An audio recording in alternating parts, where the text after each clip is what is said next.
Good morning. You're watching More Money with Nick Townley. Thank you for tuning in. In this week's segment, I thought instead of giving my viewers tips and different stock options, I'd put my money where my mouth is and talk to you about a fund I personally invested in.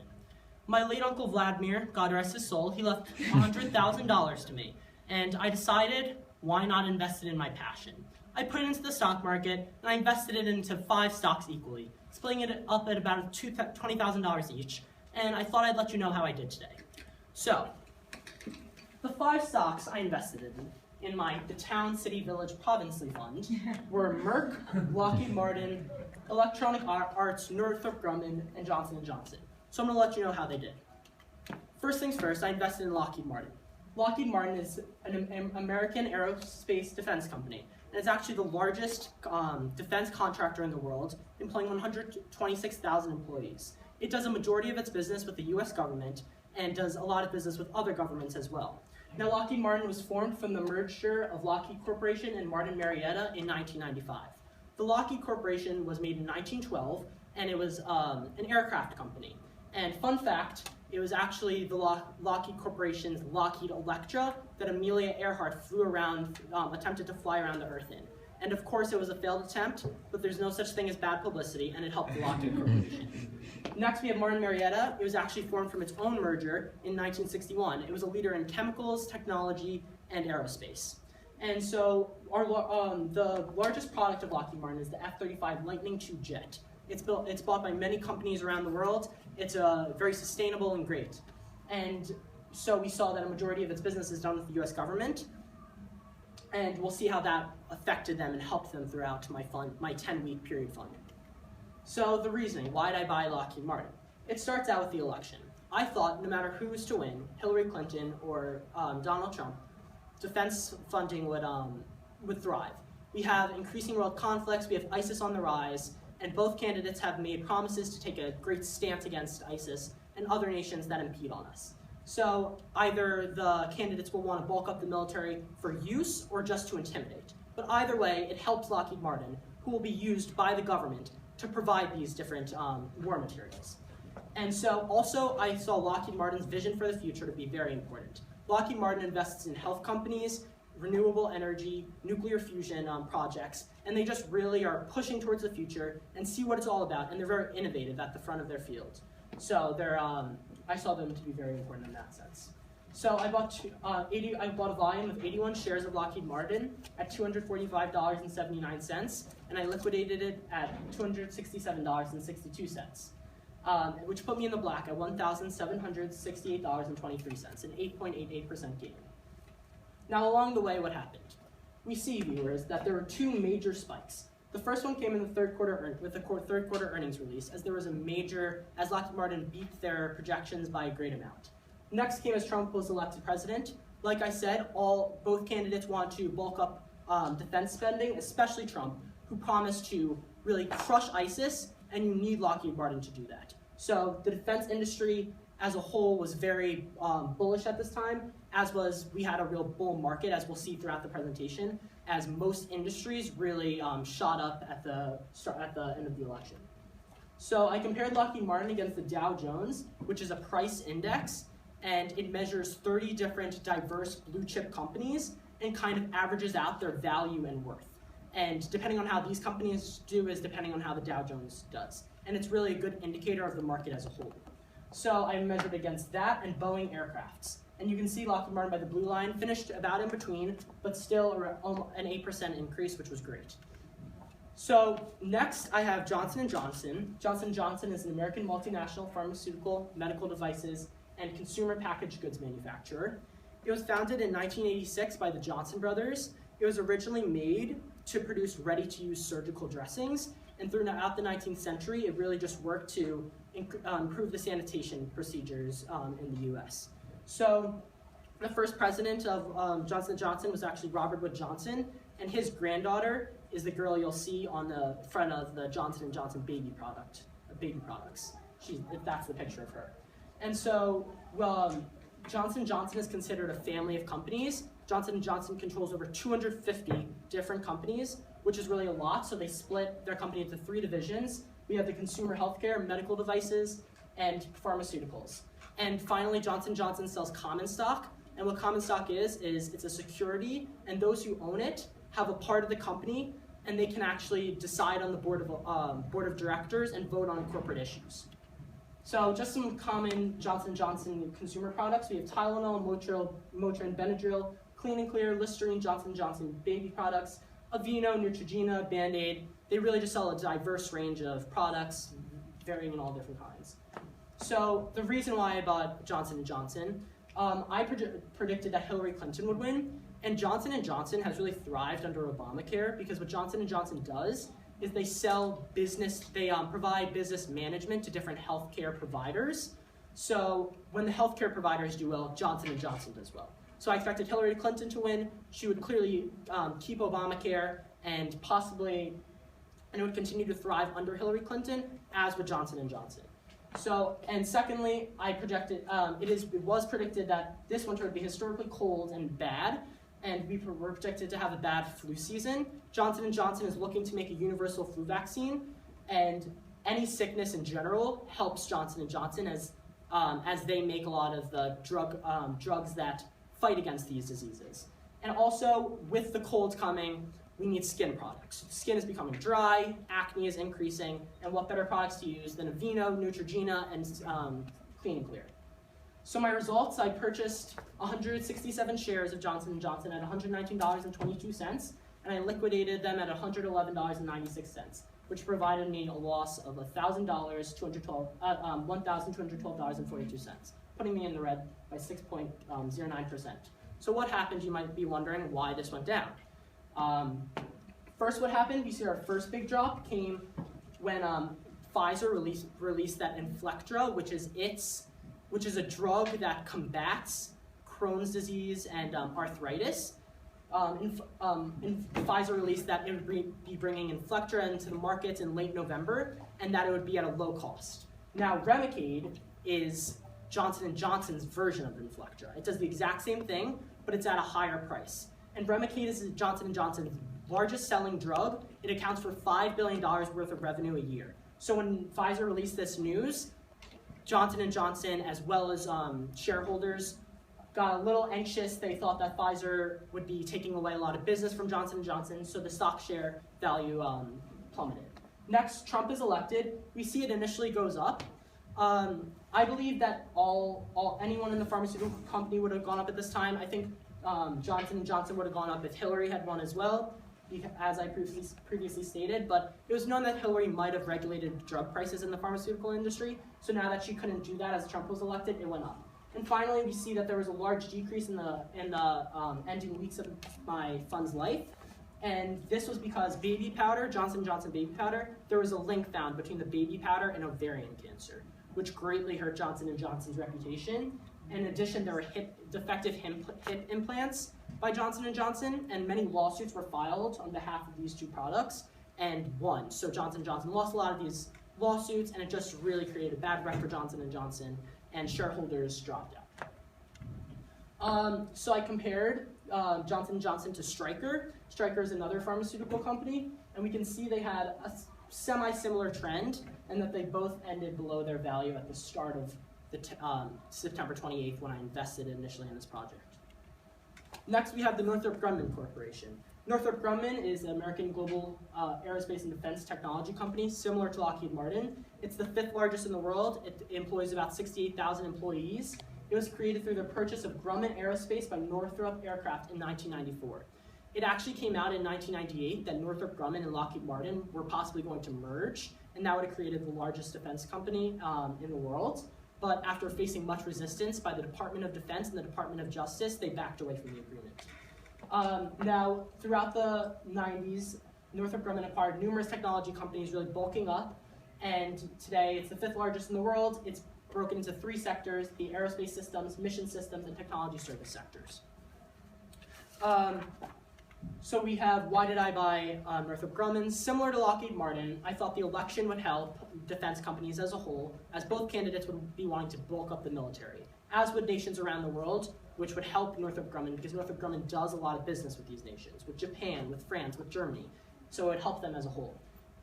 Second, space exploration. We're seeing that we're really learning more about space, and we're really pushing to find out all we can about space. And I thought it would just continue to escalate. So Northrop Grumman is at the front of this space exploration, so they would be helped by such causes. Next, we have just a complete growth by Northrop Grumman. I especially saw throughout my fund's life, throughout these 10 weeks, Northrop Grumman was just making tons of deals with different nations, with the American government, more than Lockheed Martin. So Northrop Grumman as a whole is just truly growing, and I expected that to help the value. Now I bought 91 shares of Northrop Grumman at $218.05 a share. I liquidated them at $250.87 a share, which put me in the black at with an profit of $2,986.62. This was my best stock I invested in. It went up by 15.05%. So what made it go up? First, the third quarter earnings were released around late October, and Northrop Grumman beat its predicted earnings per share by around 30 cents, which was incredible, and they really crushed projections, sending them up. Second, Trump was elected, also skyrocketing the share value. As I stated, Trump, as well as Hillary, would have increased defense spending, and especially Trump with all the comments he's made. He was really looking to bulk up the military, really stomp out ISIS, put up a front against different nations, and you need defense contractors in order to do this. You need them funding your projects. I mean, you need them bringing these different products to you, and you need their help. Since that, actually, Trump yesterday tweeted that the F-35 project by Lockheed Martin was receiving way too much funding and costing way too much, and that the federal government would cut funding to it, and that sent all defense companies spiraling down. Northrop Grumman was down $8, Lockheed Martin was down $6, and it just hurt the entire defense industry as a whole. So I'm happy my fund ended where it did, and it didn't come to see Trump's tweet. So comparatively, Northrop Grumman did very well. I compared it against the Dow Jones, similarly to Lockheed Martin, and Raytheon, which is another defense contractor. And we could see that Northrop Grumman really escalated, and it did great. Next, I invested in Merck Co. Incorporated.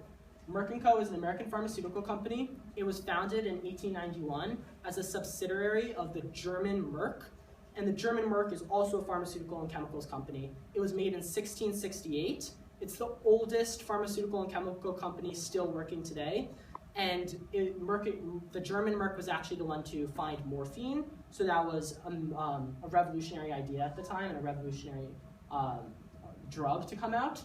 And it's Merck Co. was nationalized in 1917 during World War I, and what nationalized means is the private ownership of Merck Co. was made public as the American government bought it out, and so suddenly it became an independent American company, so no longer owned by the German brand. And so the biggest merger that Merck has had to date is the one with Sharp and Dohme in 1953, which was a Philadelphia-based pharmaceutical company. It made them the biggest drug maker in all of America. Today, Merck is actually the 7th largest pharmaceutical company with around 68,000 employees. And throughout the 21st century, Merck has really had a lot of mergers and acquisitions with different pharmaceutical companies, increasing its range.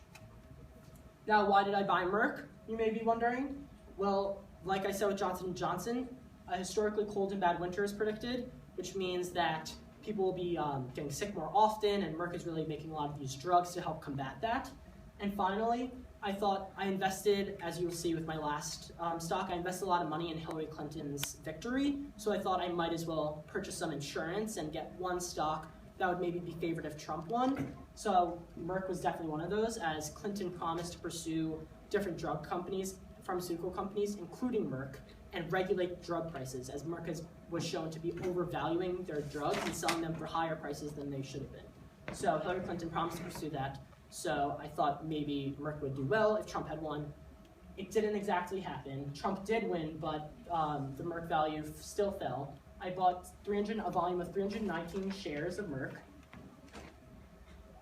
I bought a volume of 319 shares of Merck. I purchased at $62.57. I liquidated the shares at $61.13, which combined for a loss of $459.36. We can see that along the way, the stock was very volatile, changing often, and that there were three major inclines or declines. And the first one came with the third quarter earnings release in around at the end of October. Merck itself did very good with earnings, but the pharmaceutical industry as a whole did not. Many pharmaceutical companies were seen to make a lot less money, and that's because they were expecting Hillary Clinton to win, so they had begun to lower their prices on their drugs, expecting that Hillary Clinton would come and pursue them. So they had already started that, which caused for a bad earnings season as far as pharmaceutical companies go.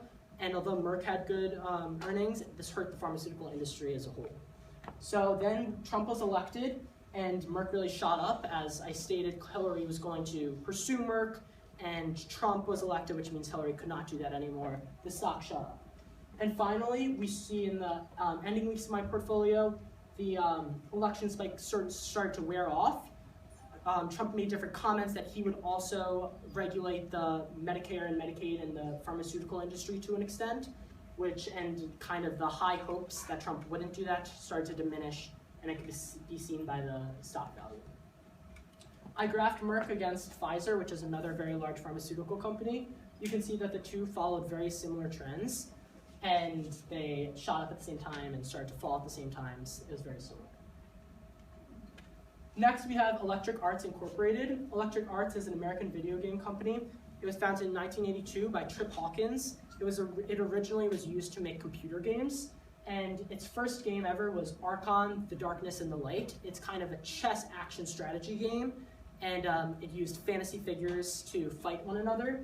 And since then, some of their big games are Madden, FIFA, and The Sims, and so they're just kind of really leading this video game industry, and they're very innovative in that sense. And they're the fourth largest gaming company today. So why did I buy Electronic Arts? I used technical analysis for Electronic Arts. I saw that in general, they were having an overall upwards trend. There were higher troughs at each pullback and higher crests at each advance. And you can see that it started to break through at different times. And then this is actually the 6 months before my portfolio began. So you can see that there was an accumulation around here, and this is the support line, this is the resistance line. So I was really expecting it to break through in coming weeks as it had previously. This didn't happen. Electronic Arts was definitely a dog. I bought 235 shares of Electronic Arts at $84.66 a share, and I sold them at $75.86 a share, which put me in the red at $2,068 of a loss, which was 10.39%. Along the way, why did Electronic Arts do so poorly? So first we have Cohen. Cohen is a financial services firm that provides information on different stocks and funds, and it lowered its rating of EA, which hurt its reputation in the market at the time. Next, we have Trump as elected president. Most companies, as a whole, the stock market was pretty bullish when Trump was elected, but the technology industry definitely was not. And like most technology stocks, Electronic Arts really plummeted, and at the time of Trump's election.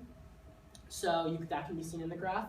And finally, towards the end of my fund's life, the short-earned interest report came out on Electronic Arts, and it was found that there was a 10% decrease in the desire for Electronic Arts shares, which was really hurtful to the company. It didn't show a promising future, and it sent the stock value down. So I compared Electronic Arts to Activation Blizzard, which is another American gaming company. You can see that they had similar paths. They were both going down when Trump was elected, and they followed similar trends, and that they both ended way far below what they had started at the beginning of the 10 weeks.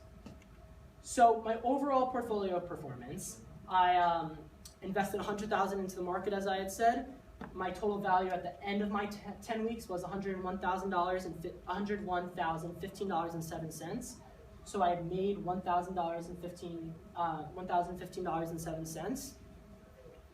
But yeah, when it came to the election, I really was propelled up by Trump's win, but Electronic Arts towards the end really provided me with a loss. It was a dog, it had its fleas, and I was long on it, but it came up short.